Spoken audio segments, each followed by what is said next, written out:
Coming up in the news, the war of words turns into a war of bullets today between Iran and the United States in the Persian Gulf. Tulsa's Facet Company finds its white knight. New rules for farm vehicles angers some Oklahoma farmers.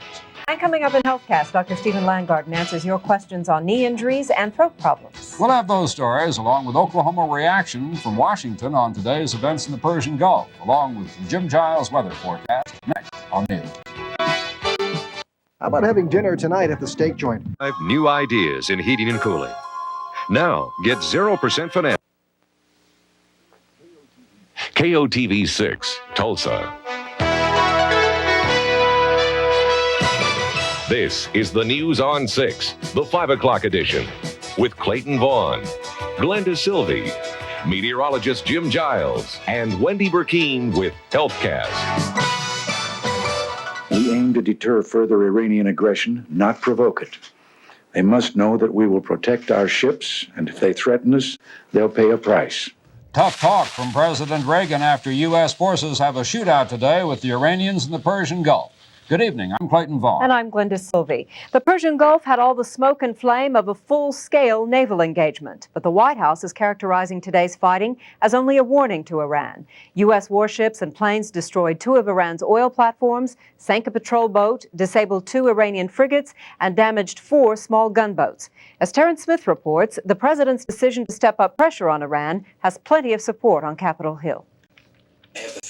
President Reagan, who was briefed more than a dozen times during the day on the naval exchanges in the Gulf, explained the rationale behind the U.S. moves to a White House audience. We've taken this action to make certain the Iranians have no illusions about the cost of irresponsible behavior.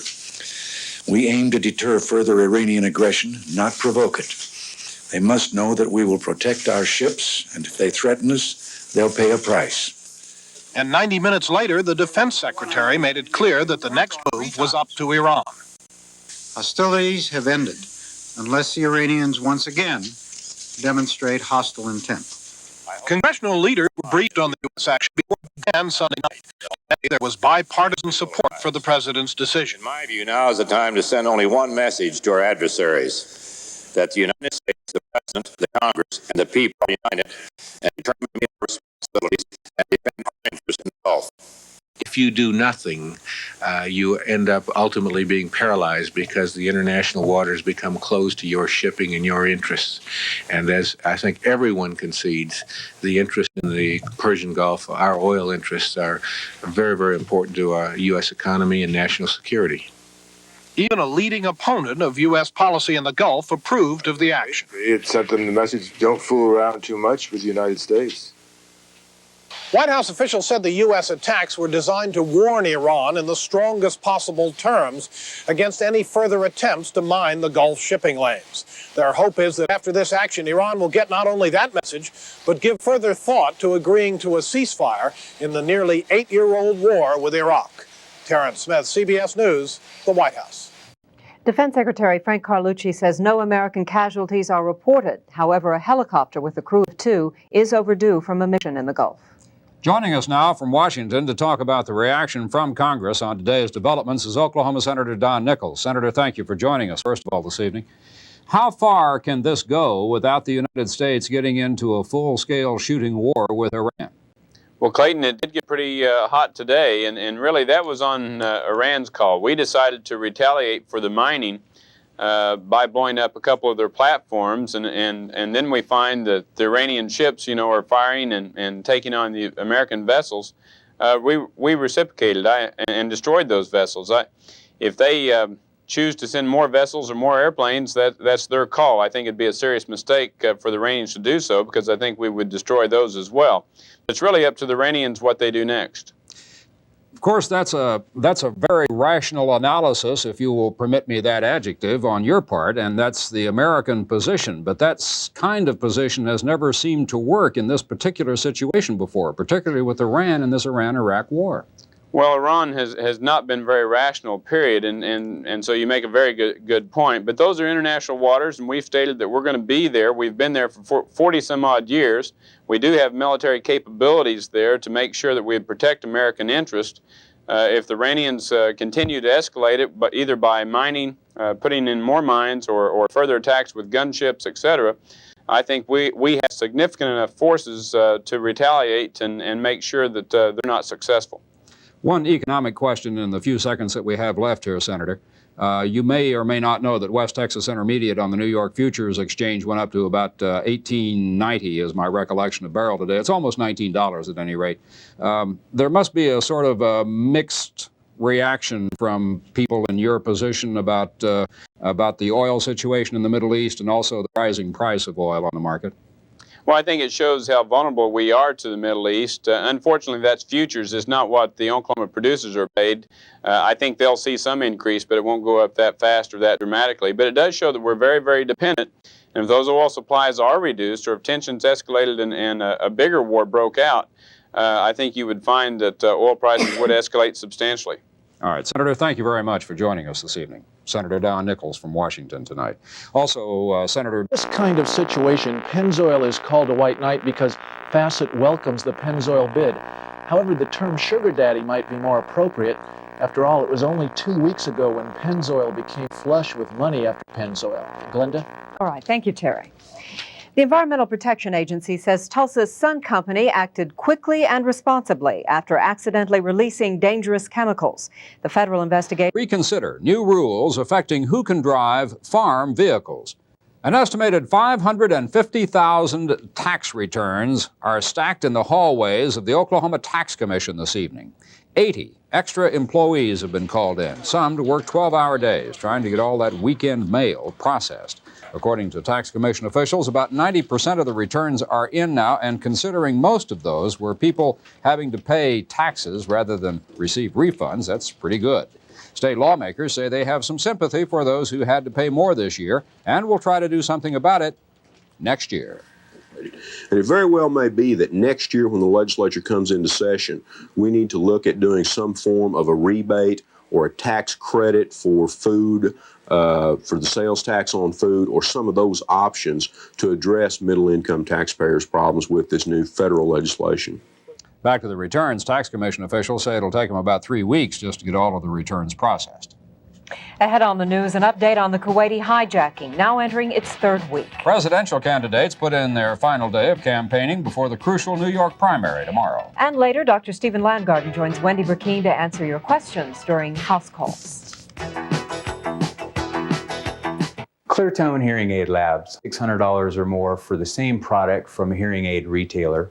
Have yours custom built and assembled for you here locally at Cleartone and eliminate the middleman. Those Oklahoma Country 4 dealers just don't know what they're doing, Elmore. How's that, Jake? Well, That hijacked Kuwaiti jumbo jet is a member, distant relative of Kuwaiti's royal family, one of 3 being held on the plane. He used the plane's radio today to ask his government to give the hijackers what they want, and that's freedom for 17 pro-Iranian terrorists being held in Kuwaiti prisons. Kuwait has refused to meet that demand. The hijacking began 2 weeks ago. Negotiations have apparently stalled as the plane remains on the ground in Algeria. The hijackers and their hostages appeared to be fasting today, the first day of the Muslim holy month of Ramadan. In other world and national news today, the U.S. Supreme Court has agreed to... More than 100 passengers used emergency chutes to evacuate the plane. No one hurt. New York primary is tomorrow. The candidates spent today responding to the U.S. action in the Persian Gulf. Jesse Jackson says the new fighting with Iran raises new questions about U.S. policy and that weapons used against American troops there were, quote, no doubt sold to Iran illegally by the Reagan-Bush administration. Rival Democrat Albert Gore, likely Republican nominee George Bush, both called the U.S. action appropriate. Democrat Michael Dukakis said it would be inappropriate for him to comment without more information. Soaked? Yes, have we had enough for a while, do you think? I think you're absolutely correct. I think people have seen enough of the liquid stuff, and it's going bye-bye at this very moment. Our weather's looking pretty good this week. Stick around. I have the forecast. It's our spring spectacular. This time, Tulsa National Weather Service radar showing still a few light sprinkles, generally south of the Tahlequah-Muskogee area on down through Eufaula. Action's decreasing during the past hour or so, and for the most part, it's pretty light. Let me show you our current situation on the hour here in Tulsa. Partly sunny skies, 58 degrees, 36% relative humidity, northerly breeze and falling barometer. Highest I've seen so far around 59 degrees, 45 a morning low, 0.6 of an inch of rainfall here in Tulsa. Let me show you at this point some of the morning low temperatures. It was cool, but it's going to be almost cold this coming night. We were 45, one of the cooler readings, Bartlesville, Walter Trommel, 42. And in Tahlequah, Dr. Glenn Sizemore reported 50, 55 in Fayetteville. Look at that, 30s overnight for much of Oklahoma, some 40s for the southeastern part of the state, teens and 20s for the north central portions of the United States. Temperatures on the hour were at 58, a few degrees cooler over in Oklahoma City at 54. Dallas in the 50s as well. The cold front passing through there, cooler, drier air moving in. And for tomorrow afternoon, gradually winds back into the south. Now that'll be starting a warming trend that should carry us right on into the period around Friday. But also by Friday, a chance of showers. And that's, of course, because of the next system out to the west moving in. But very pleasant weather, I do believe, through the mid portion of the week. Then Thursday and Friday, we'll see increasing cloud cover, increasing moisture as another weekend approaches, and increasing chances of showers.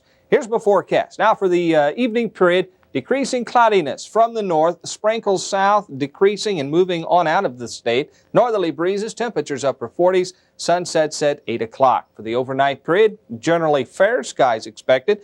Mild temperatures. Let me change that to cool. Light northerly winds, 38. I'm talking in the city. Mid-30s now in the northern and central parts of eastern Oklahoma. And that could spell some light frost during the late night and early morning period, especially for some of the valley locations. For tomorrow morning, a wrap needed.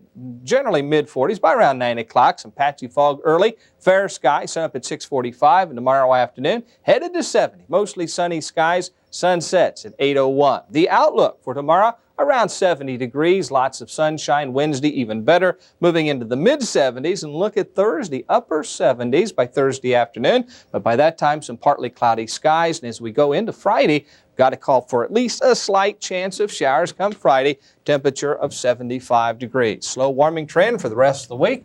Something to look forward to. Indeed. Thank you, Jim. It's Monday, and that means Wendy Burkeen will be here next with House Calls. Dr. Stephen Landgarten will answer your questions when we come back. You know, shopping for a new car or truck sure can be confusing, right, Dad? Right, son. That's why at Terry Miller Pontiac GMC, we keep it simple. We offer our customers the finest selection of Pontiac and GMC trucks at the lowest prices in Oklahoma, guaranteed. Well, I'm not confused. I'm going to buy my new car at Terry Miller Pontiac GMC, 6th and Core, downtown Muskogee. Now for a test drive, right, Dad? Right. Time for HealthCast now. Wendy, is the doctor in? Oh, the doctor is here. As always, it's Monday, one of our favorite nights on HealthCast, because each and every Monday, Dr. Stephen Landgarten drops in to take a look at the mail. We call it viewer mail around here, and house calls. He answers your health and medical questions that you send to us. And since one of today's questions deals with a bone problem, Dr. Landgarten brought along a prop with us. Let's start with that first question. A lady named Buna Agnew of Skytook wants to know about a problem called TMJ. What is TMJ? What can be done about it? Do a lot of people have this problem? Well, it's very common. Let me take out my prop, if you will. This is my prop. Wendy, TMJ refers to the temporomandibular joint. It's simply a description. The temporal bone. All right, thanks, Wendy. Thank you, Wendy. Now, still to come on the broadcast, the food America loves to hate gains still even more popularity. Glasses. You can never sizes, and no detail is too small to overlook. Like these weeds. That's why my entire staff of 45 gardeners regularly uses Green Sweep Weed and Feed with Trimec. Because at Disneyland, even a little weed can be a big... Karen Carlson joins us from the newsroom now with an update on the news at 6. Karen? Thanks, Glenda. April 15th is behind us, but unhappy taxpayers are still feeling the pinch. At 6, we'll report on potential changes in the state tax laws that may help ease the drain on your checkbook at tax time. We'll have those stories and much more for you at 6. Clayton? All right, thank you, Karen. Now, when it comes to food, there may not be a more controversial item in the supermarket than Spam. The popular meat product has been ridiculed by a lot of folks who say its place is in the doggy dish, never up at the dinner table. But Spam over the years somehow just keeps on selling and is now gaining even new respect in Spam cook-offs that they call Spam-oramas. Gary Gabriel recently visited a Spam-orama deep in the heart of Texas. It began 11 years ago as an offshoot of the Texas Chili Cook-Off, but it has since grown into a separate and unabashedly strange celebration of the only meat product that can outlive a Twinkie. We were going to have a Spam toss, which is like an egg toss with an open can of Spam, but the weather prohibited us doing it in the parking lot. It would have been a little messy in here in the ballroom. The annual celebration has earned its own following of Spam groupies. In the cook-off competition, each item had to contain a portion of the popular potted pork. The dishes ranged from the tasteful, like this cheesy-tasting canned Spam, to the tasteless, like this untouched serving of Spammy Faye Baker. It's delicious. It's very good. I eat it every day. Great culinary delights, wonderful food, terrific people. You know, I'm a politician. I've got to say all those things. These people are voters, man. Others, however, didn't seem to like some of the culinary concoctions. Especially objectionable was Spello, a wiggly combination of Spam and Jell-O. And what do you get when you combine ice cream, fudge topping, and a banana-shaped roll of Spam? A very unappetizing Spamana split. I thought it was terrible.